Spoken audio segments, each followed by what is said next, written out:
Hi welcome दोस्तों, मैं हूं आप फ्रेंड एविन परमार और स्वागत करता हूं YouTube channel maths trick bye Parmar से। तो दोस्तों आज अपना भी एसएससी रीजनिंग। तो ये दोस्तों प्रॉफिट एंड लॉस का क्वेश्चन है, तो बिल्कुल बेसिक से सीखेंगे, लास्ट तक सीखेंगे। तो दोस्तों अगर वीडियो अच्छा लगे लाइक करें, चैनल सब्सक्राइब करना भूलें। देखिए दोस्तों, देखिए कि एक व्यक्ति 60 रुपये के 10 केले खरीदता है। 60 रुपये कितने खरीदता है? 10 केले खरीदता है और 50 रुपये की 6 की दर से बेच देता है। 50 रुपये की 6 की दर से बेच देता है। तो कह रहा है कि इस स्थिति में उसको लाभ या हानि, प्रॉफिट एंड लॉस क्या हो रहा है बताइए आप। तो देखिए दोस्तों, कुछ नहीं करना है, सीपी पहले क्रय मूल्य निकालो और फिर विक्रय मूल्य निकालो। ये 60 रुपये की 10 खरीदता है और 50 रुपये की 6 बेचता है। ठीक, अब क्या होगा, इन दोनों का क्रॉस गुणा कर दो, है ना। और ऐसे तो 6 6 36 360 और 5 एकम 5 0 500। ठीक है, तो 360 में खरीदा और 500 में बेचा। तो प्रॉफिट एंड कितना हुआ, उसका लाभ कितना हुआ? देखो 10 में से 0 का 0 आ गया और 10 में 6 गए तो 4 और 4 में 3 गए तो 1। 140 रुपये का लाभ हो गया। लाभ कितना हुआ? 140 रुपये हो गया। अब आपको यहाँ पे लाभ प्रतिशत बराबर 140 बटा 360 इंटू 100/1 है ना। तो सिपर सिपर कट गई, 4 एकम 4, सॉरी देखो 2 7 14, तो 2 एकम 2 ने 2 8 16 और ये कट जाएंगे, 2 से 2 नम 18 और 50 और 5 7 तो 35/9 और 9 से भाग लगाए तो 9 3 27 और 3 और 5 8 8 पे 0 80 80 9 8 72 और 8 फिर 8 पे 0 80 9 8 72, यानी 38.8%। 38.8% इसका लाभ हुआ। आई होप की समझ में आ गई, दिख रहा है बराबर, है ना। नेक्स्ट क्वेश्चन देखते हैं।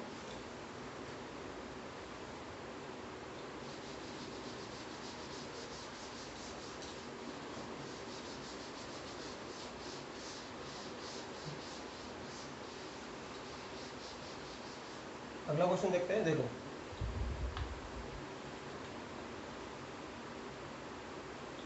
देखिए, एक आदमी ने टेबल 550 रुपये में खरीदी। कितने में खरीदी? 550 में खरीदी और उसे कितने में बेचे कि 10% लाभ हो जाए। देखो उसका लाभ कितना हो रहा? लाभ हो रहा है उसको 10%, है ना। है ना, लाभ या हानि दोनों में से एक चीज जो भी होता है वो निकाल ले लाभ।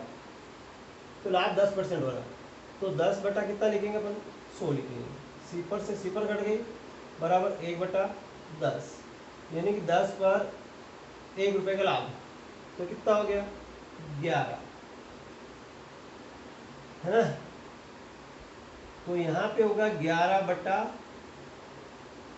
देखो मैं वही चीज में पहले लिखता हूँ, 1/10 और 10 पर 1 रुपये का लाभ, यानी कि 10 नहीं कितना हो गया? 11। विक्रय मूल्य कितना हो गया? 11 हो गया। अब ये क्या कह रहा है कि खरीदा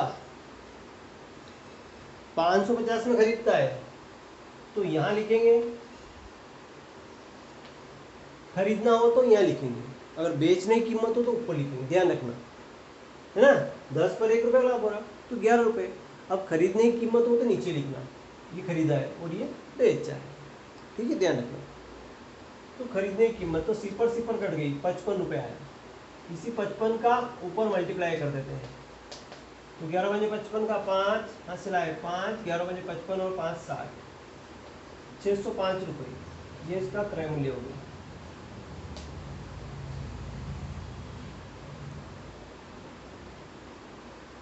क्रय मूल्य कितना हो गया? 605 रुपये। आयोग की समझ में आ गया है ना। बढ़ते अगले क्वेश्चन को।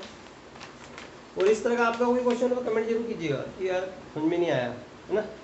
देखिए अगला क्वेश्चन देखिए।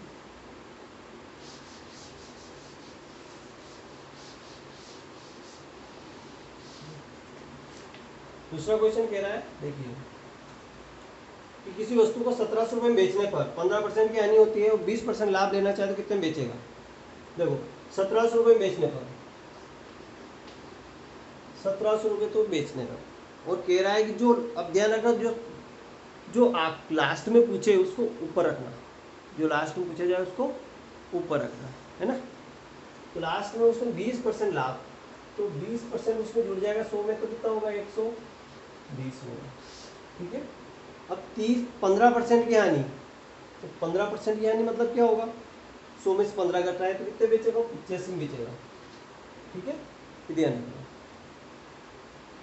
अब काट देते इसको, 17 एकम 17, 17 पंजे 85, 5 एकम 5, 5 दूनी 10 और 5 20, 24 का गुणा 0 में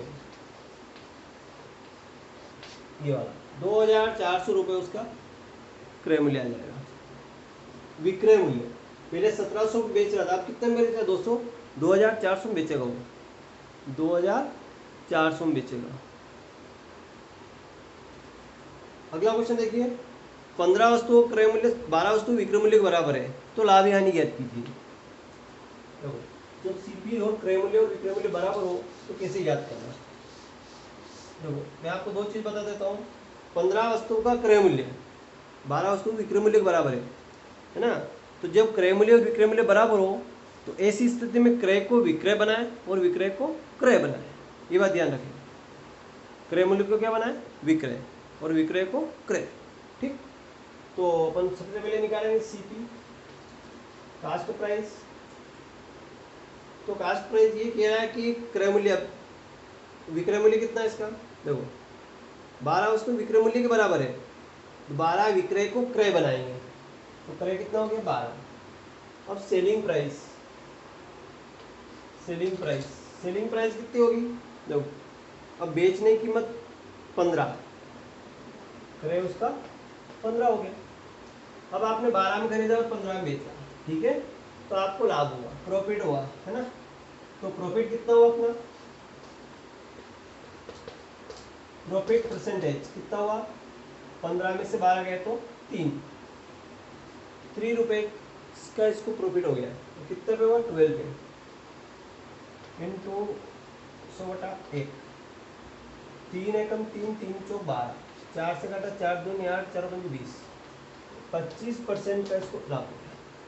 कितना परसेंट लाभ हुआ, 25% का इसको लाभ, 25% का इसको लाभ हो गया। उसके बाद अगला क्वेश्चन देखते हैं।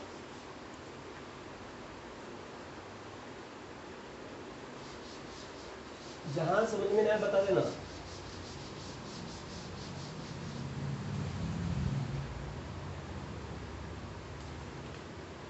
अगला क्वेश्चन है, देखिए एक दुकानदार 4% और 5% की छूट, एकल छूट क्या होगी। देखो परसेंटेज वाला सवाल है, 4% और 5% की एकल छूट। देखो 4% और 5% की एकल छूट, तो एकल छूट के लिए फार्मूला होता है दोस्तों कि A1 प्लस A2 और माइनस A1 इंटू A2 अपन 100। ये 2 बार अगर छूट हो तो A1 plus A2 minus A1 A2, ठीक। और A1 का मान कितना है 4 प्लस A2 का मान कितना है 5 माइनस 4 इंटू 5 अपन 100, 4 और 5 कितना हो गया 9, और 4 पंजो 20/100, तो 20 से कम 20, 20 पंजो 100, यानी कि ये 9 माइनस 1/5 और माइनस 5 दूनी 10, 0.2, 5 दूनी 10, और घटाएंगे तो यहाँ शून्य हो जाएगी, देखो 9.0 हो जाएगी, माइनस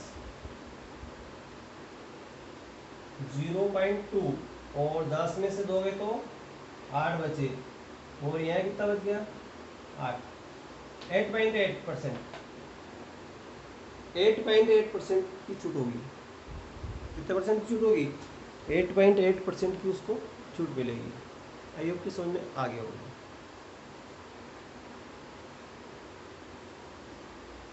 अगला क्वेश्चन देखिए।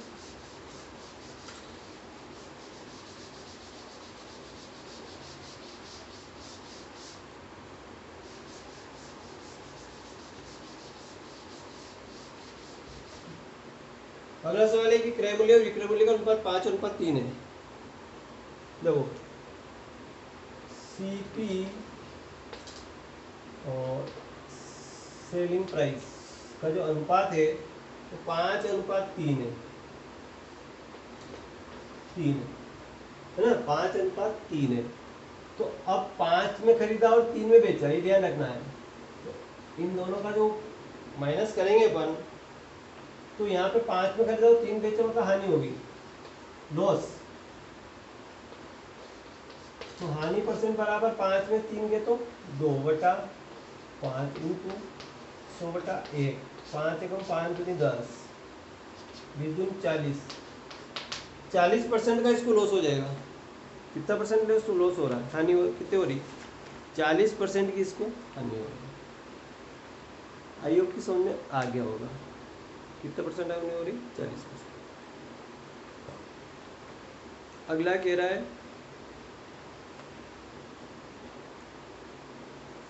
देखो एक कुर्सी को 60%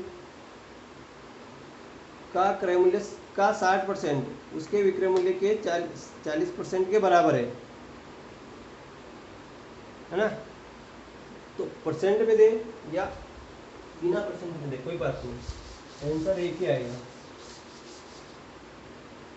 देखो, तो क्रय मूल्य को विक्रय मूल्य बनाए और विक्रय को क्रय बनाए, है ना।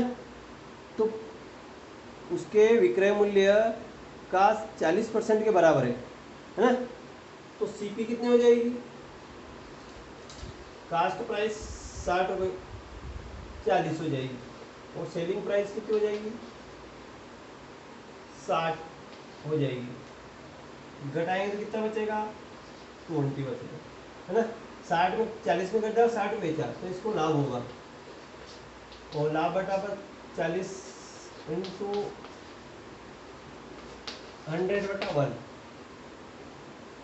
और ये कट जाएगा। 20 दूनी 40, 2 से कटेगा तो 50, बराबर 50% का उसको प्रॉफिट हो जाएगा।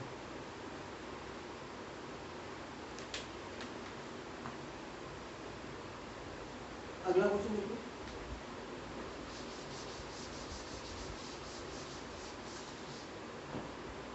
एक दुकानदार 60 रुपए के 12 संतरे खरीदता है और 80 रुपए के 15 बेच देता है।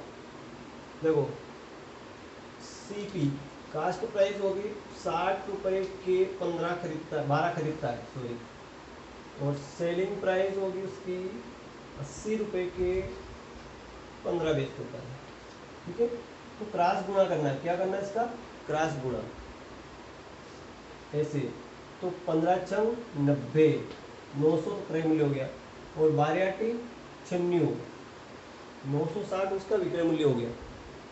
अब 900 में खरीदा, 960 में बेचा, तो 60 रुपए का प्रॉफिट होगा। कितने पे होगा? 900 पे, इंटू 100/1। लाभ परसेंट बराबर 2 सिपर से 2 सिपर कट गई, है ना। 2 सिपर कट गई, और 3 या 9 और 3 दूनी 6, 20/3, और 3 छंग 18, 6 सही 2/3% का उसको लाभ होगा। 6 सही 2/3% का उसको लाभ हो गया। तो थैंक यू दोस्तों, आज के लिए इतना ही। मिलते हैं नेक्स्ट वीडियो। बाय। वीडियो अगर अच्छा लगे लाइक करें, चैनल सब्सक्राइब करना न भूलें। Thank you, bye, thank you.